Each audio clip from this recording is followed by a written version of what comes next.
Welcome back, everybody, to Christine Boho Plans. I'm so glad you're here today.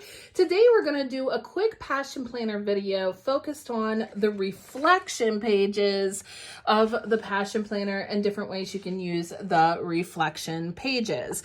So if that is something that you are interested in learning more about or just kind of watching, please stay tuned.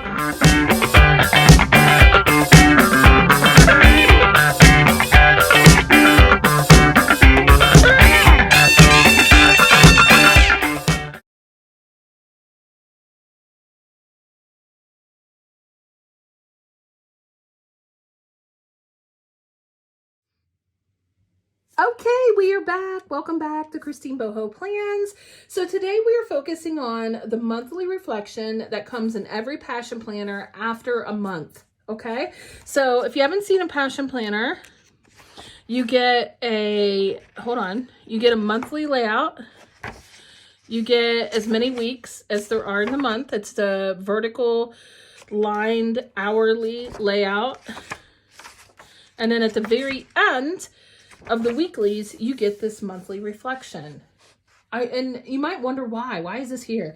So let's talk about this for a second. First of all, reflection is so important in our lives, right? If we don't reflect on things, we don't grow. I mean, that's what it comes down to. Like, if we're not being self-aware enough of like what we're doing in our lives or what has been happening in our lives, and we're not going to be mindful of anything that we want to change. We're not going to be mindful of how things are going, and life can get really stagnant, I guess, or you don't really grow as much in life. I really think reflection is key to growth. So that's why they have these monthly reflection journaling pages at the end of every month. And it really is a very nice time to sit down and just kind of take a deep breath and really focus on how did the month go. So it depends on how you're using your passion planner. If you're using your passion planner just for basic life stuff like appointments, schedules, reminders, to-do lists, all those basic planner things, you're not using the planner for goals, that's okay. You can still use this monthly reflection section of the planner. And you just talk about like, what are the things that happened this month, Like, what was the most memorable part of the month? We can talk about that without having goals, right? And what were the 3 biggest lessons we learned in this past month?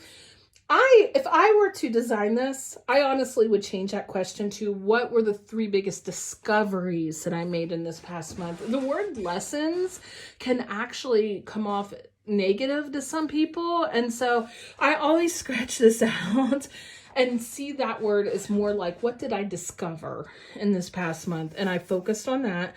And you don't have to be setting big goals to be answering these questions. You can just base it on how life was in the past month, right? So review your planner for the past month and assess your priorities. And this is actually a really great reflection tool because you might look at it and think like, you know what, I spent way too much at work this month. I need to be aware of that and reduce my time at work and spend more time with family or something like that. Like, it really causes you to slow down and focus on what is important to you. And then what did you accomplish this past month? And what are you most proud of? You don't have to be setting big goals to answer that question. You can just answer this question based on what happened during the month. And maybe there's nothing huge that happened during the month. Maybe there wasn't anything that you were significantly proud of, and that's okay. Sometimes we leave answers blank, or you can write about something totally different in that section, right? Over here, how are you different between the past month and the month before it? I always love this question because sometimes I'm like, well, I'm not really that different. But then if I reflect long enough, sometimes I can name some things that have caused me to grow or even that have caused me to feel different. Like, for example, one time I did this and realized I've been really depressed in the last month compared to the month before it. And that causes me to reflect on like, what was different in the past month? Am I not taking good care of myself? Was the month just, unusually stressful? Like, what caused that? So those kinds of reflections can be super helpful. Who or what are you especially grateful for in this past month? And I always love including gratitude in my planner. Gratitude definitely, I mean, research has been showing that gratitude changes your thought patterns in your brain in such a way that you think more positive more often. So definitely take advantage of that section to write down who and what you've been grateful for in the past month. And then name 3 things you can improve upon this coming month. And what are your concrete actions you can take to work towards these improvements? So again, it feels a little more performance-based, those questions, but because this planner is designed as a goal-oriented, a goal-focused planner, it's going to word the questions like that.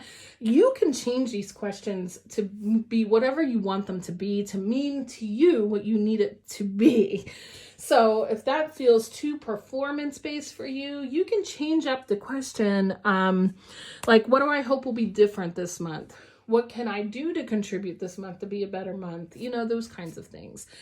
It's your planner. In your reflection section, you get to create it to be what you need it to be for you. So when you're doing your reflection, remember that this is designed to match up to the goal planning system that Passion Planner is designed to be. Like it is thinking that you've done a roadmap and you've set a big goal from your roadmap, and then you've set action steps on how to reach your goal with your roadmap, and that you've been focusing your weeks on taking small steps towards meeting those goals. And it's asking questions based on how close are you to reaching that goal. So that's how these questions came about. So you have to remember that part. But we all know that you can use Passion Planner however you want. You don't have to set big goals or use the goal planning part of it to use it as a regular planner. So again, you can use it as a regular journal, kind of rephrase some of the questions that work for you and go with it that way. I always end up decorating these pages and get real flourish. I use a lot of flourish in these pages, and sometimes I don't do that. Sometimes I just do a lot of writing because I need to really brain dump a lot of stuff on here. So the reflection is a tool for you to really, really help you summarize your month.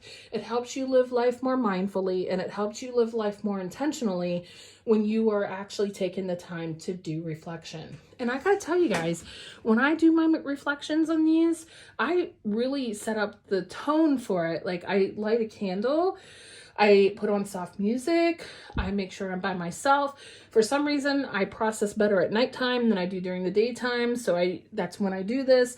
And I set time aside where I know I'm not going to be bothered. And I set the ambiance to get my mind in the mindset of focusing to do this well. So if I were you, I would definitely do something similar to where you can really focus on reflecting on your past month and answering these questions in a way that will really help you improve life in the next month. So I hope this was a little bit helpful to you and how to use your monthly reflection and how it can be beneficial to you. If you have any questions about this, please ask me in the comments below. I'll be glad to talk with you about that. Tell me how you've used your reflection section. Have you used it for something totally different than what it's designed to be used? I'd love to hear about it. Please feel free to talk with me in the comments below. Yeah, and if you need a Passion Planner, I am a Passion Planner ambassador. I'm going to put my code up on the screen and in the description box below. Feel free to use my code to get yourself a discount on your next Passion Planner purchase. Thank you so much for doing that. That supports what I'm doing here. I appreciate you all so much. Thank you for being here today. I hope you all have a wonderful day. Bye-bye.